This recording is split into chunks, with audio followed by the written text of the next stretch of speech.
It's 7 a.m. Edna is making coffee.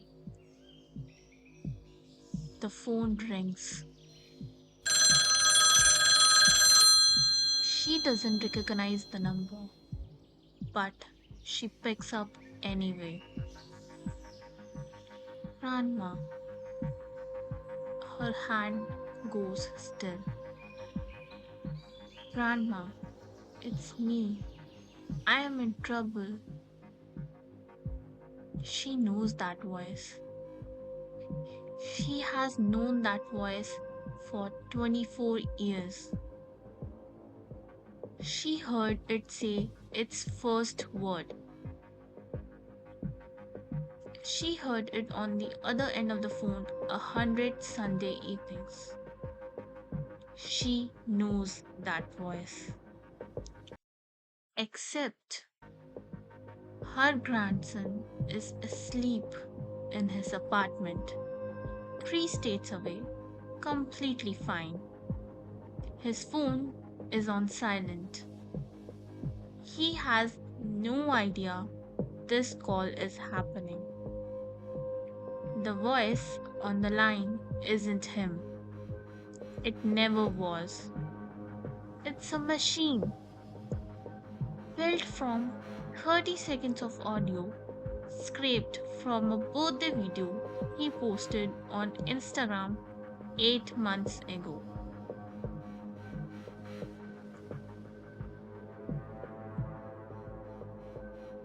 At the exact moment Edna is gripping her kitchen counter, trying to stay calm, a 23-year-old is sitting in a grey office building outside Montreal, headset on, reading from a script on his screen. He doesn't know Edna. He didn't choose her. A system flagged her. Older, Facebook public, grandkids visible in her profile photos, home address findable. She scored well. She got the call. He has done 11 of these this morning. The guy who built this operation wasn't hiding in a basement. He was posting gym selfies, driving a Mercedes, telling people he was a real estate developer. His name is Gareth West. His nickname inside the operation was Muscles. And between 2021 and 2024, his network of callers operating out of multiple Montreal area call centers stole $30 million from seniors across 46 American states. Not from banks, not from corporations, from Ednas, in cash, handed to a stranger at the front door. The grandparent scam is not new. Fraudsters have been running the script for 20 years. What's new is the voice. All it takes is 20 seconds of audio, a voicemail, a video, anything public, and AI can reveal someone's voice well enough to fool the people who love them most. Not similar, not kind of like them. One Arizona mother received a call with her daughter's cloned voice making kidnapping demands while her daughter was sitting safe at school. She nearly paid a ransom for a kidnapping that never happened to a voice she had loved for 17 years that she had created.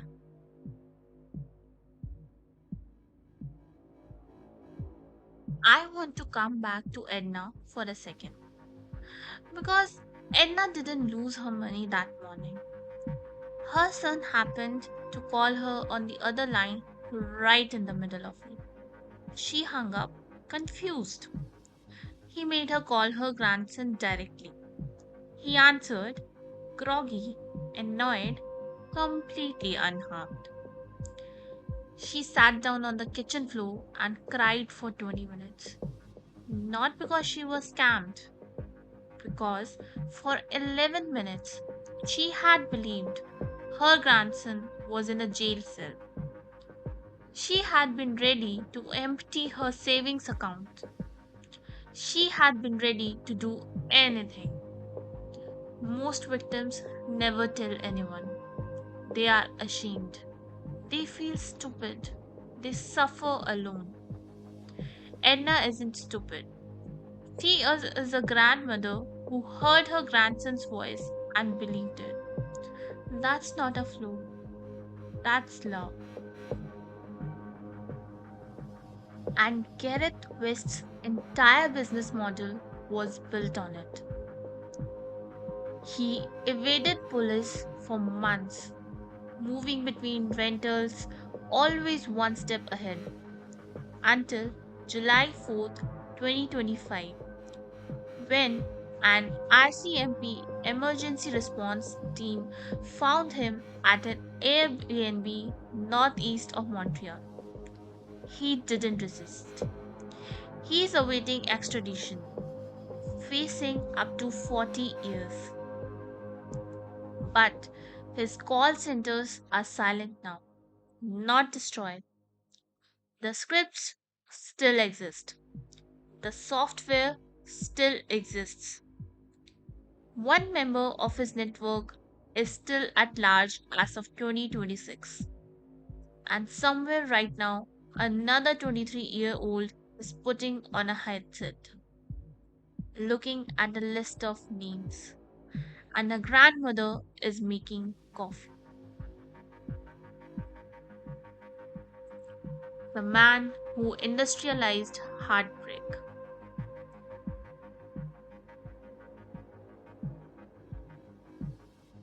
To understand Gareth West, you have to understand Montreal first. Because this didn't start with him, he inherited something. Just months before West allegedly launched his operation in the summer of 2021, authorities had broken up a different grandparent scam network, also running out of Montreal, also targeting American seniors, allegedly run by a man named Anthony David Di Rienzo. Think about that for a second. Police shut one operation down, and within months, same city, same playbook, same victims, another one opened. Like a franchise, Montreal had become, without most people realizing it, the undisputed capital of elder fraud in North America. Police and experts say the scams appeared to be connected to organized crime. The infrastructure was already there. The scripts were already written. The couriers already knew the routes. All someone needed was the ambition to run it. Gareth West had plenty of that.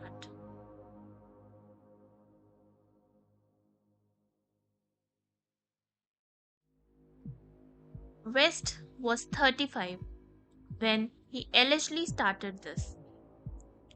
From Burlington, Ontario, not Montreal, but he had planted himself there. On his social media bio, he described himself as a founder and CEO of West Developments, real estate builder, and health enthusiast, and linked to his own YouTube video titled Journey of Self Discovery. He posted gym progress photos, motivational quotes, photos of properties he claimed to be developing. To anyone scrolling past, he looks like a young entrepreneur grinding his way up. That image wasn't accidental, it was armor. Because while he was posting about mindset and real estate, he was allegedly funneling millions in stolen money into luxury cars, high ended properties, and travel. Everything was funded by fear. By the 11 minutes Edna spent gripping her kitchen counter, believing her grandson was in a jail cell. Multiply that by hundreds of victims across 46 states for 3 years. That's the lifestyle Gareth West was living.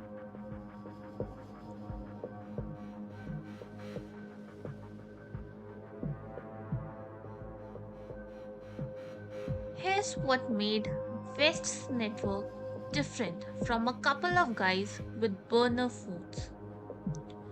This was a system. Every role was assigned, every step was choreographed. It worked like this.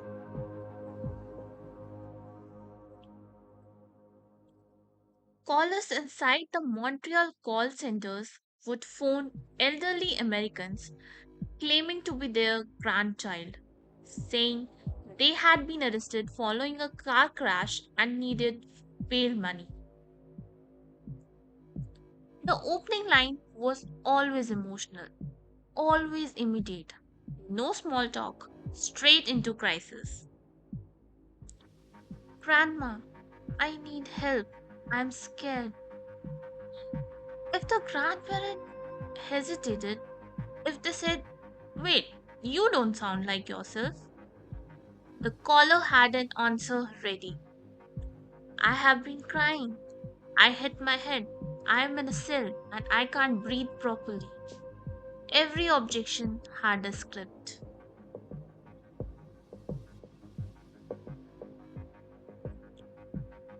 Once the grandparent was emotionally hooked, a second person came on the line, posing as the grandchild's lawyer.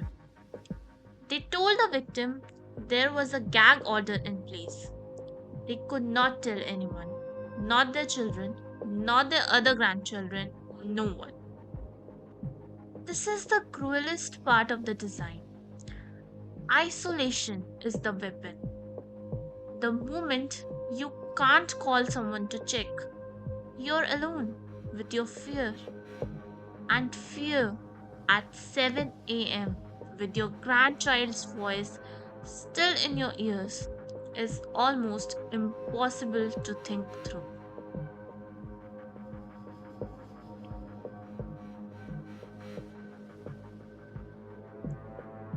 This is where it gets logistically impressive in the most disturbing way.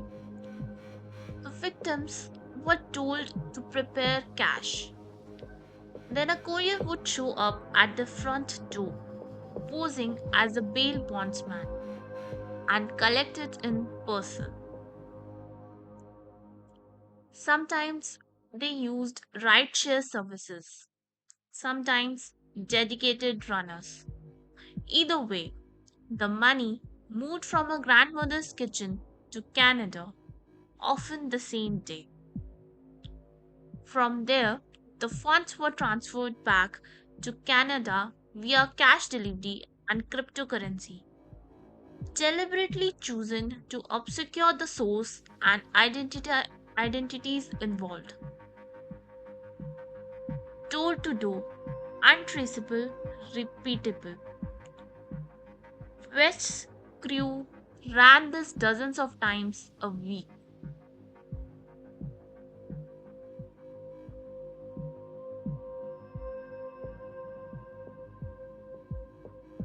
Now, here's where the story shifts into something that should genuinely unsettle you.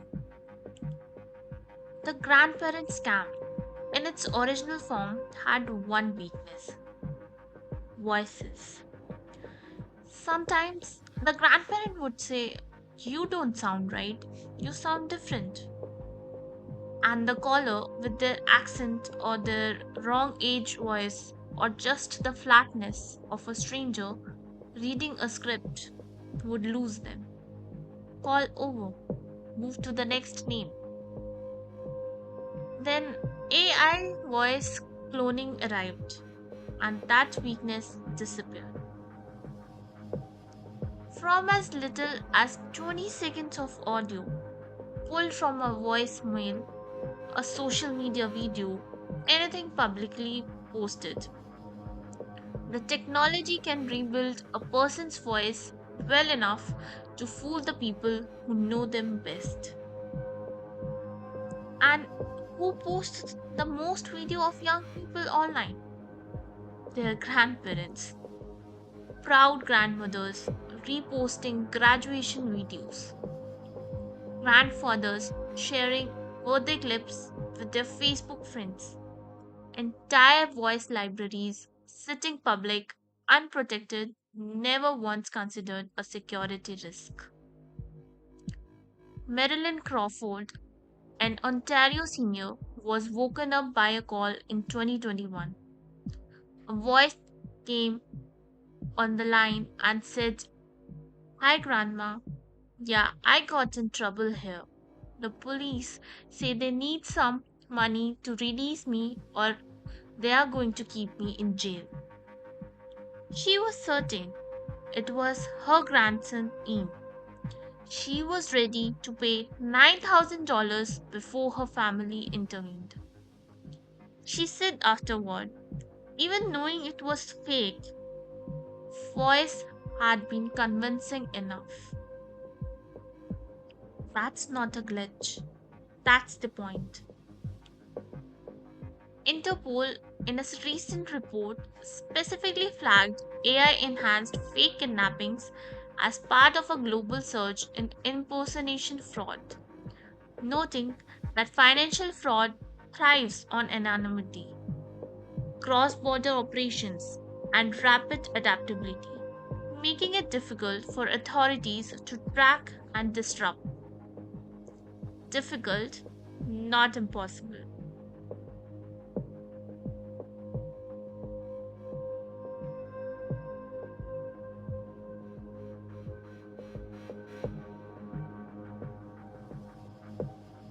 For nearly 3 years, the operation ran without serious interruption. New victims every day, new couriers, new calls. The money flowing north, the trauma flowing into living rooms across America. Then, on June 4th, 2024, Canadian law enforcement moved. Police executed search warrants at several call centers across the Montreal area simultaneously. When they walked in, many of the defendants were found actively on the phone, mid call, with elderly victims in Virginia. Mid call. Not planning, not preparing, actually doing it in real time when the door came open. Evidence was seized. Suspects were detained on the spot. The calls mercifully ended. But Gareth West wasn't there.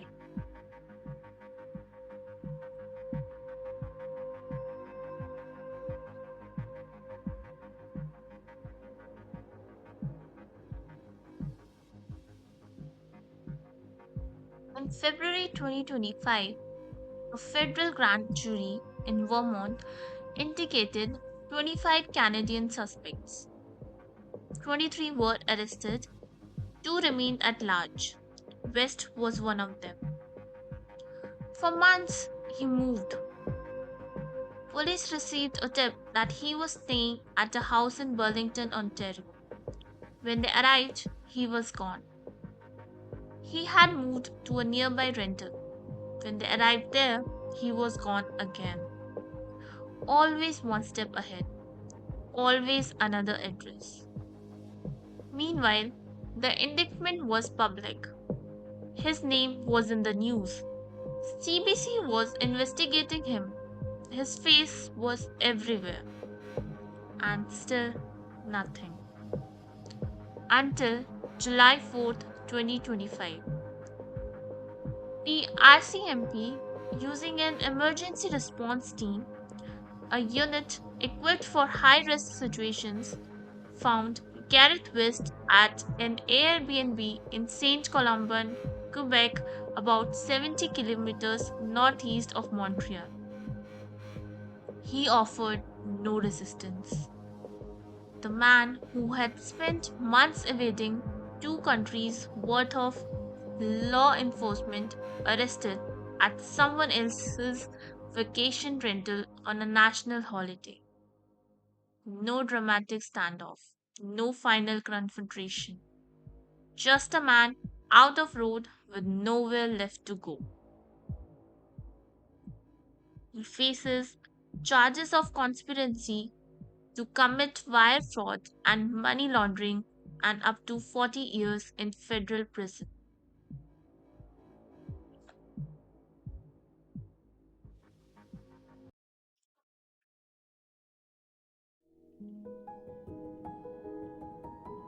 Here's what I need you to sit with before this video ends. West is in custody. Most of his crew is charged. The call centers are silent. But three things remain.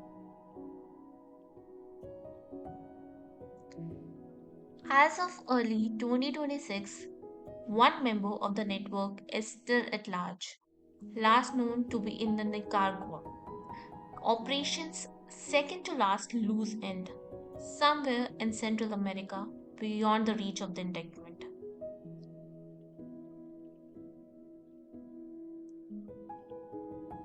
The scripts, the courier system, the cryptocurrency laundering routes, the AI voice tools. None of that was destroyed when the doors came open. It exists. It works. Anyone with the right connections and zero conscience can pick it up and run it tomorrow. The FCC has already warned that grandparent scam robocalls are increasing again, many coming from outside the country, and that they are growing more sophisticated with AI.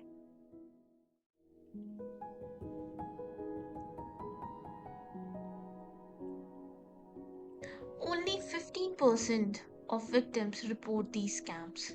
The rest suffer in silence, ashamed, embarrassed, convinced they should have known better. They shouldn't have known better. That's the lie this industry sells. You cannot train yourself out of recognizing your grandson's voice. You cannot logic your way through a 7 a.m. phone call when someone you love sounds terrified on the other end of the line. The technology is specifically designed to defeat the thing you trust most. That's not stupidity. That's being human.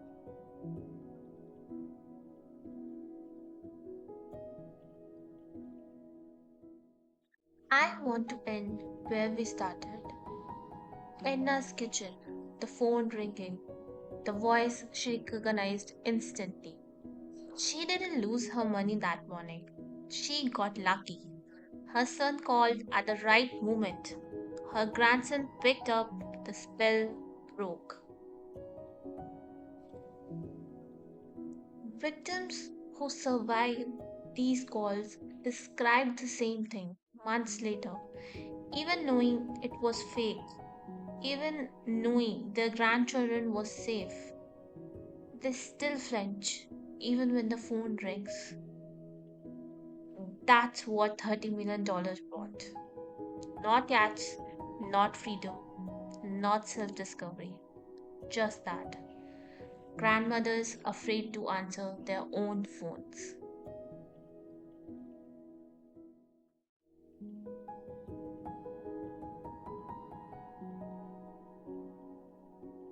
if someone in your family, a parent, a grandparent, anyone, get a call like this, hang up.